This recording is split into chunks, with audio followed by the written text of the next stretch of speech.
Kita galgala naannawaa daangaa Itoophiyaa fi Eertiraa bakka gama halluu jaamtutti haliillaan diroonii irraa raawwatamuun dhaga'ame. Gamtaan mormitoota mootummaa Itoophiyaa ijaarame Simdoo laalchisee mootummaan Shaabiyaa dhaabbata mootummoota gamtoomaniitiif xalayaa barreessuun dhaga'ame. Gamtaan Simdoo garee TPLF fi Faannoo Abaawo Shalee mootummaa Shaabiyaa fi humnoota mootummaa Sudaan kan dabalatu yoo ta'u, dhimma kanarratti xalayaa Isaayyaas Afwerqii dhaabbata mootummoota gamtoomanii barreessee laalchisee bal'ina oduutiin simraan ga'e. Humnoota biyya diiguuf socho'aa turan abjuu isaanii fashaleessanii jiraachuu hoogganaa fi ajajaan waliigalaa raayyaa ittisa biyyaa Itoophiyaadha. Fiild Maarshaal Biraanuu Juulaa himee bal'inaan dhiyeessine. Kanneen amma isin dhageessifne martinuu hanga footoodhaan gara bal'ina oduutti isin dabarsa.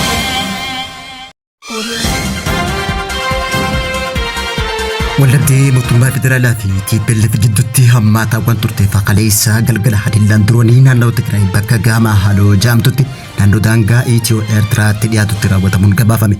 Haliillaan tun kan raawwatamte yeroo lama hoggaatu innis guyyaa Jimaataa halkanirraa sa'aatii 7 fi akkasumallee barii Sanbata ganama bakka tarsiimootan taate naannawaa Shiriirratti kan dhiyaatutti akka raawwatame himame. Viidiyoon hidhattoonni Tigraay fi loltoonni Eertiraa naannoo sadiitti waliin mul'achaa jiran miidiyaa hawaasaa irratti bal'inaan naannaa kan jiran yoo ta'u, kunis sochii waraanaa cimaan lola jalqabsiisuu danda'u jechuudhaan sodaan nageenyaa kaaba Itoophiyaa jiraachuun himame. Akka odeeffannoon kaaba Itoophiyaa irraa baatee mul'iftaa jirtutti naannoo Tigraay bakka gama halluu akka daandii daldalaa fi dhiyeessii waraana Eertiraa gara Tigraayitti keessumattuu gara Shiraaroo fi Shireetti daddabarsuuf kan tajaajilaa turte ta'uun ibsame. Kanaanis sochiin waraana Eertiraa naannoo sanitti mul'ataa jiraachuun himameeti jira. Haaluma kanaan haleellaan tun maalirratti akka kaayyeeffattee fi miidhaan inni geesse irratti mootummaan Itoophiyaa dabalatee qaamoleen paartii siyaasaa biyya keessa jiran ibsa kanneen hoggaa ta'u, haa ta'uuti malee ammoo haleellaan diroonii tun makiinaa fe'umsaa Eertiraarraa gara Tigraay seenuu irratti xiyyeeffachuunis gabaafame. Haleellaa diroonii Tigraay daangaa Itoophiyaa fi Eertiraa irratti raawwatamte tana duratti ministeerri muummee Itoophiyaa Dr. Abiyyi Ahmad haleellaa godina Arsii keessatti hidhattootaan raawwatame ilaalchisuudhaan ibsa kanneen addicha namoota qulqulluu Arsii keessatti raawwatame irratti balaaleffachuudhaan gamtaa humnoota wayyaanee fi Eertiraatii jechuudhaan qeeqe. Kanaanis humnoonni Eertiraa fi wayyaanee humnoota shanii kana duuba kan jiran ta'uu Dr. Abiyyi akeeke.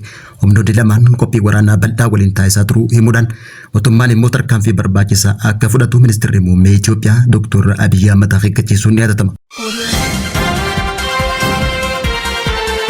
Shaabiyaan garee mormitoota ijoo bulchiinsa ministeera muummee Itoophiyaa Dr. Abiyyi Ahmad kan ta'an Simdoon akka garee sochii nagaa gaafa Afrikaa barbaadutti Isaayyaas Afwerqii dhaabbata mootummoota gamtoomanii hubachiisuudhaaf waraqaa erguun dhaga'ame.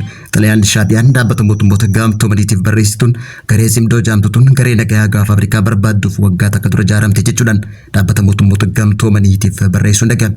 Xalayaan Shaabiyaa tun akka ibsitetti sochiin Simdoo tun uummata biyyoota ollaa jidduutti walamantaa uumuu, walitti dhufeenya hawaasummaa deebisuu fi hawaasa walitti bu'iinsaan uumameen addaan fagaatan walitti dhiyeessuuf kan kaayyafatee jechuudhaan Isaayyaas Afwerqii waa'ee Simdoo dhaabbata mootummoota gamtoomanii hubachiisuuf xalayaa barreessuun gabaafame.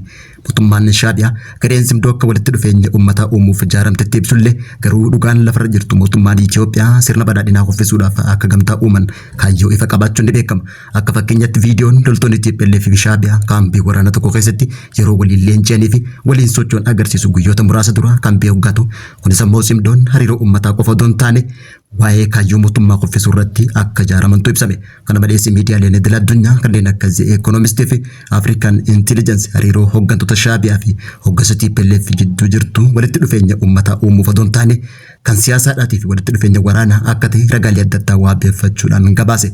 Xalayaan Shaabiyaa tun dhugaarraa kan fagaatti yoo ta'u, Simdoon hariiroo uummattoota daangarra jiru jidduu jiru osoo hin taane dhaabbata mootummoota gamtoomanitti akka ibsatetti garuu akka fakkeenyatti ilaaluu akka qabanii fi kanaas immoo dhaabbanni mootummoota gamtoomanii akka deeggaru kan akeeku ta'uun ibsame.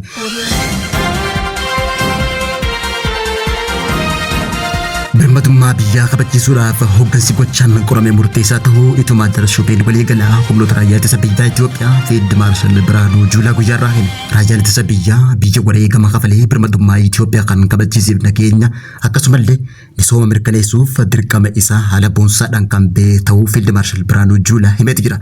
Manni barumsa leenjii qaalibamtoota qondaaltota Hursoo leenjifamtoota isaa marsaatti 27ffaa guyyaarraa kan eebbisiisee hoggaa ta'u sagantaa eebbataan irratti argamuudhaan ajajaaf hoogganaa raayyaa ittisa biyyaa Itoophiyaa Fiild Maarshaal Biraanuu Juulaa dubbii jabduu dubbate. Fiild Maarshaal Biraanuu Juulaa eebbatan irratti argamuun haasawaa taasiseen Itoophiyaan biyya goototaatii jechuudhaan waggoota dabran keessa humnoonni alaatii fi qaamoleen garaagaraa maallaqa isaanii fudhatanii biyyattii jiguudhaaf shira xaxan fashalaa'uu ibseeti jira. Eebbifamtoonni imaanaa uummanni fi mootummaan isaaniitti kan fudhachuudhaan dandeettii hooggansa ammayyaa qabaachuudhaan murtee saffisaa kennuu amanamummaa fi jaalalaan biyyattii tajaajilu akka qaban islaamsa dhaame. Ajajaan mana barumsa leenjii Horsoo Koloneel Kadir Caacoo eebbifamtoonni shira diinota alaatii fi qeessoo fashaleessuuf leenjii gahaa fudhachuu isaanillee beeksise.